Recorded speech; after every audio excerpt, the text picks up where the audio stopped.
هم قرار دارند. و غیر از اونها بینندگان محترم، در این فضای بین ستارگان، در این فضای بین کواکب، در اینجا بله غبارهای وجود دارد، غبارهای خیلی زیادی وجود دارد که این غبارها هم بله هستند و همه اینها بر یکدیگر تأثیر دارند. ستارگان بر همدیگر تأثیر دارد، کهکشان بر کهکشان دیگر تأثیر دارد، یک منظومه بر منظومه دیگری تأثیر دارد. بعید نیست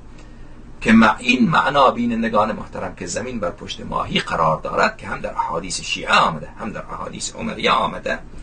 معنایش همین باشد که که پشت مثلا این کهکشان